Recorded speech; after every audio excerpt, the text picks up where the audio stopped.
Hello CS112, today I'll be going over a quick solution to Lab 10's def average grades. I sort of paraphrase the objective up here, so let's get started. Given a dictionary of students, calculate their grade average.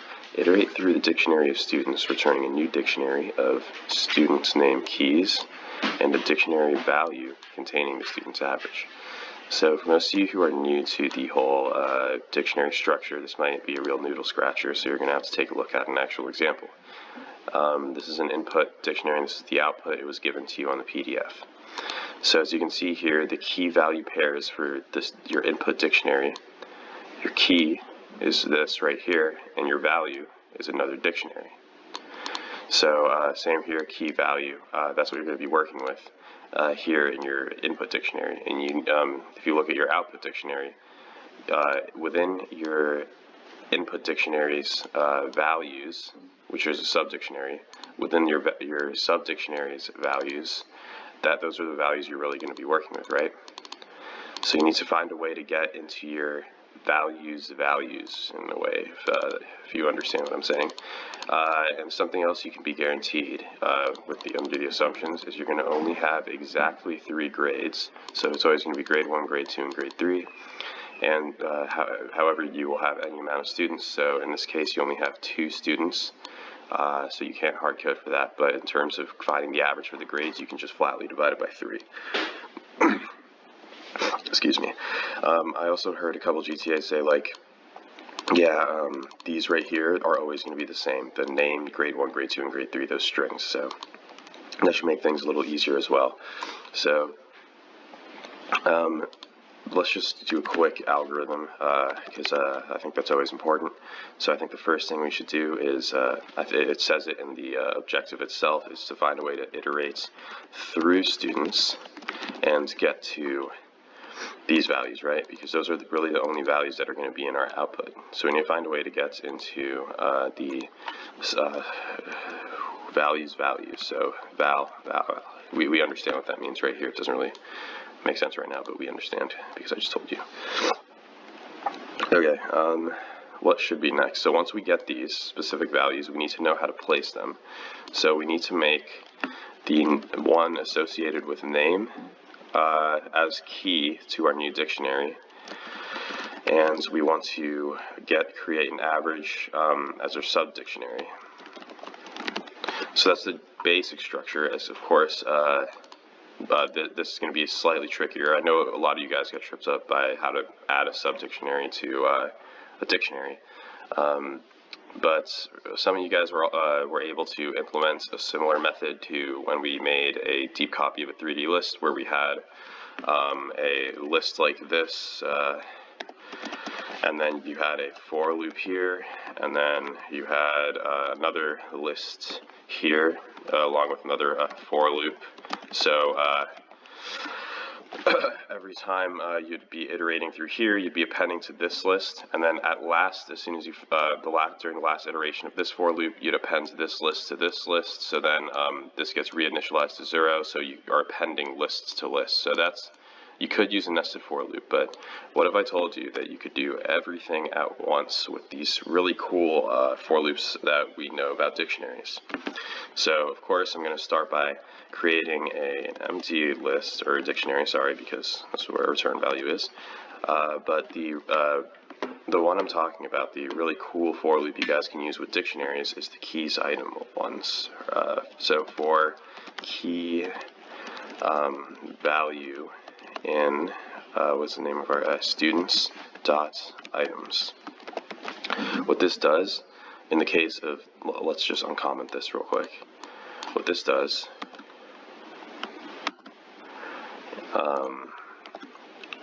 is in some sort of tuple right here, it will return a tuple of key value pairs in no particular order.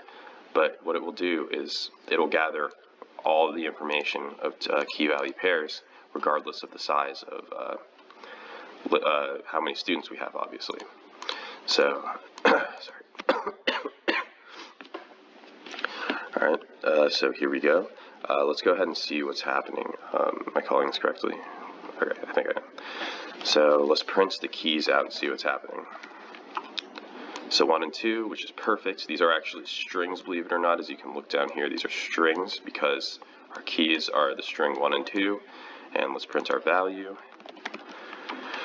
Perfect. So our value is our subdictionary. As I was saying before, this is the key 1 and the value is this right here. So now we know that we're going to be working with value. The first thing I'm going to do is use value to get our averages, right? So there's a very useful method to get all of these averages, and you guessed it, it is the get operator. So I'm going to be doing numerator equals, I'm just going to wrap this in parentheses to be safe. It's going to be value, because that's what we're working with, dot get, and because we can be guaranteed that all of these names will stay the same, I thought this was a pretty easy part because you can just simply say grade 1. What this will do is just literally extracts the value of grade 1. So as you can see in this case, we've gotten grade 1 from Olivia, which was 40. So now our numerator is equal to 40. But that's not all we do to find the average, obviously. So I'm going to literally just reiterate this, copy and paste it 3 times. And then I'm going to change the names of these guys so it gathers everything.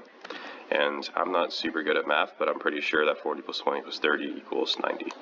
So now I'm going to split this line up because I saw a lot of people getting random errors when they tried dividing on the same line, which I don't want to run into myself. So, Lord, all right, you're going to divide equal by 3, right? Because that is how many grades we're always going to be guaranteed. We're always guaranteed 3 grades, and the average is the sum of all divided by how many there are, which is always going to be 3.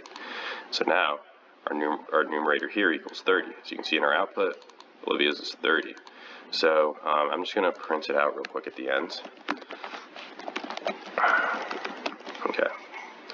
Now let's hit last, and yep, it got both of the right here. Olivia's is 30, and Oliver's is 40. So our average function works, but we're not creating an average function, are we? So let's just get rid of this line. So the next thing we have to do, we figured out how to get the vowels as we need them. I'm actually going to do this right here first. I'm going to work with this as a subdict. So I told you guys that you don't need a nested for loop, but you still are going to have to, in a way, have another loop, another dictionary initialized in here. Let's call it sub, and initialize a dictionary called sub. So the syntax, it's very important that you guys know the syntax for dictionaries, or else, like, you obviously, we're not going to get this part. What this line about a type does is it initializes a key value pair in our sub dictionary. So our sub dictionary sub, and I'm going to, I think it was called average. So this right here is the key to our sub dictionary, right? This is a key to our subdictionary, so sub average equals numerator. So now what this did right here, this is the key and this is the value to our subdictionary of a return. So as you can see, average is our key, numerator is our value, right here, average value. So that's what that did. But now we need to actually come up with a way to get name as our big dictionary keys. And that's sort of a line that will set the key to the to return. Set the key to be a key to this value right here that we just set up. And the way you do that is by using the answer. It's the actual answer dictionary that we initialized at the top, and answer, and the brackets, of course. What is it? Values. Value dot get name, right? Because we can be guaranteed that this is always going to be a name, so we're getting the value at name, which is Olivia, and that equals sub. Or yes, it does. It equals sub. So now what this does is it sets is it pretty much exactly like this line. This is the key, and this is the value. Now we've set this key, which is going to be this name right here, Olivia, equal to the value of sub, which is this right here. So I'm going to go ahead and go to the last possible output right here. So we got no errors, and let's go ahead and print out, real quick at the end here, I'm going to just print out answer because I want to visually see what's going on here with my answer. And as you can see here, we got the correct output with the key being Olivia and the value being another dictionary with the correct format of what we need and the correct values within this, the subdictionary. So let's try test 2 out.